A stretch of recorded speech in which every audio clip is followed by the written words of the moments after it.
जर तुमचे केस गळत असतील, त्यांची ग्रोथ थांबली असेल किंवा डलनेस आला असेल, शाईन गेली असेल, तर तुम्ही हा असा हर्बल शॅम्पू घरच्या घरी तयार करू शकता.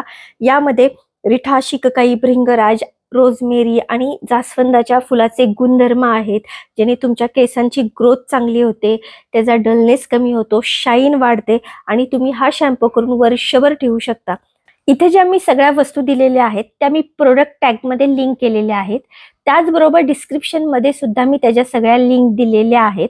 अगदी जास्वंदीच्या फुलांपासून मी ऑनलाईन घेतलेले आहे आणि सगळ्या वस्तू मिळतात. सो रिठा, शिककाई आणि आवळा आहे तो मी 100-100 ग्रॅम घेतलेला आहे. भृंगराज, रोजमेरी लीव्ह, जवस, कलोंजी आणि मेथी दाणा जो आहे तो 1/4 कप घेतलेला आहे. त्याचबरोबर ही जास्वंदाची फुलं आहेत वाळलेली, तुमच्या घरची असतील तर चांगलीच गोष्ट आहे. नसेल किंवा तुम्हाला ऑनलाईन घ्यायची नसेल तर तुम्ही जास्वंदाची पानं वाळवून सुद्धा घेऊ शकता, काही प्रॉब्लेम नाही. आता यामध्ये जे भृंगराज आहे यामध्ये माती असते, त्यामुळे ते वापरायच्या आधी थोडंसं सेपरेट 2-3 पाण्यामध्ये धुवून घ्या, स्वच्छ होईल. कारण की आपल्याला शॅम्पू तयार करायचा आहे, आपण केसांना वापरणार आहोत, त्यामुळे सगळं आपल्याला स्वच्छ धुवून घ्यायचं आहे.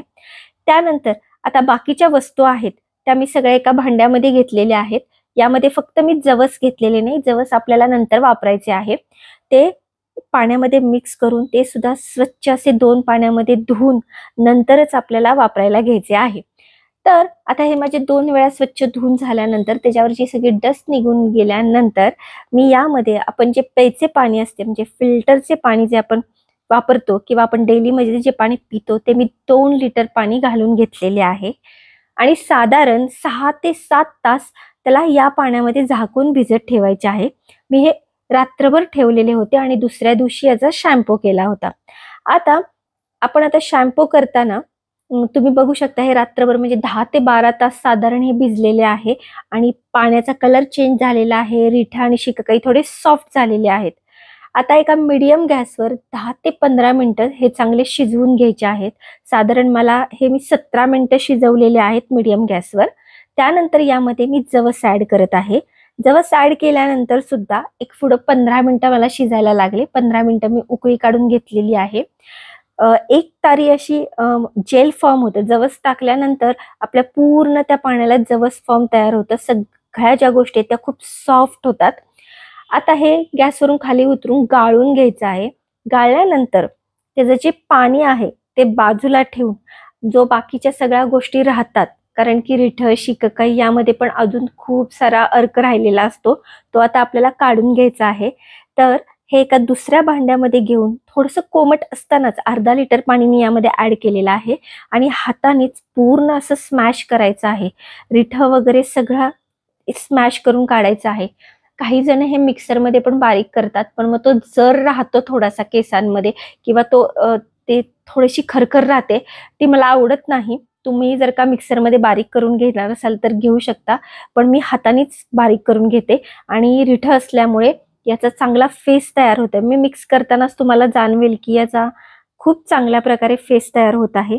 खूप जणांची कंप्लेंट असते की जो आपण घरी शॅम्पू तयार करतो किंवा जो हर्बल शॅम्पू आहे त्याला फेस होत नाही किंवा तेल निघत नाही. अगदी बरोबर आहे, होतं असं, कारण की आपण खूप ऑइलिंग केलेलं असेल किंवा एखाद्या फंक्शनला जाणार असो तर तुम्ही अशा शॅम्पूने केस धुतले तर ते धुतल्यासारखे वाटत नाहीत, कारण की आपल्याला वर्षानुवर्ष खूप केमिकलचा शॅम्पू वापरायची सवय झालेली असते. पण ठीक आहे, अशा वेळी तुम्ही तुमचा नॉर्मल शॅम्पू जो बाहेरचा आहे तो वापरला आणि त्यानंतर हा वापरला तरी चालेल, पण डेलीमध्ये हा शॅम्पू वापरला तर तुमच्या केसामध्ये खूप इम्प्रूव्हमेंट दिसेल. एका वॉशमध्ये किंवा 2 वॉशमध्ये हा फरक दिसत नाही. तुम्ही कंटिन्यू 3-3, 4-4 महिने वापरल्यानंतर तुम्हाला जाणवेल की तुमचा केसाचा पोत खूप चांगला झालेला आहे. आता तुम्ही बघू शकता जे आपण पाणी गाळलेले होते त्याला एक छान असा जेल फॉर्म आलेला आहे आणि हे सगळं जवसमुळे झालेलं आहे.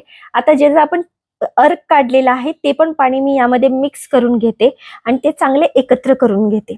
आता हा जो तयार झालेला आहे या बेसिसवर तुम्ही नुसता हा शॅम्पू जर का वापरला तर तो साधारण 3 महिने टिकतो. हा जरा पातळ असतो आणि याचाही चांगला फेस होतो की तुम्ही तुमचा शॅम्पू केल्यानंतर एक वॉश साठी हा वापरला तरी चालेल. पण जसा मार्केट मध्ये मिळतो तसा आपल्याला शॅम्पू पाहिजे असेल तर मी हा एक शॅम्पू बेस आहे की जो पॅराबिन आणि सल्फेट फ्री आहे ह्यामध्ये कुठलेही केमिकल नसतात, स्मेल नसते किंवा फ्लेवर नसतो, कलर नसतो.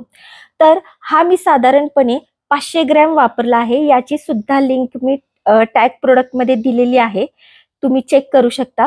आणि हा बेस आणि आपला शॅम्पू सगळा चांगला मिक्स करून घ्यायचा आहे, त्यामुळे आपल्या शॅम्पूला एक घट्टपणा येतो आणि हा बेस मिक्स केल्यानंतर साधारण वर्षभर शॅम्पू टिकू शकतो. आता हे चांगलं मिक्स केल्यानंतर मी 2-3 तासासाठी बाजूला ठेवले होते आणि आता तुम्ही बघू शकता ह्याला एक शाईन आलेली आहे आणि अगदी मार्केटच्या शॅम्पू सारखं असं टेक्स्चर आलेलं आहे.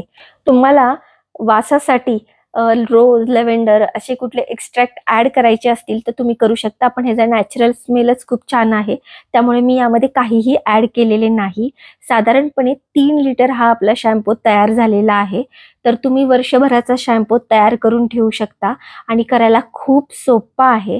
नेहमी शॅम्पू तयार केल्यानंतर त्याला लेबल करायला विसरू नका, डेट लिहा, की जेणेकरून आपण कधी शॅम्पू तयार केलेला आहे हे आपल्याला समजते. तुमच्या काहीही शंका असतील तर मला कमेंटमध्ये सांगा, मी त्याच्या प्रश्नांची उत्तरे देण्याचा नक्की प्रयत्न करेल. आणि खूप चांगले केस होतात, नक्की ट्राय करून बघा. जास्तीत जास्त लोकांपर्यंत शेअर करा, जेणेकरून ते सुद्धा घरच्या घरी इझिली शॅम्पू तयार करू शकतील. व्हिडिओ आवडला असेल तर लाईक, शेअर आणि सबस्क्राईब करा. आणि तुम्ही हा माझा व्हिडिओ अगदी शेवटपर्यंत बघितल्याबद्दल खूप खूप धन्यवाद.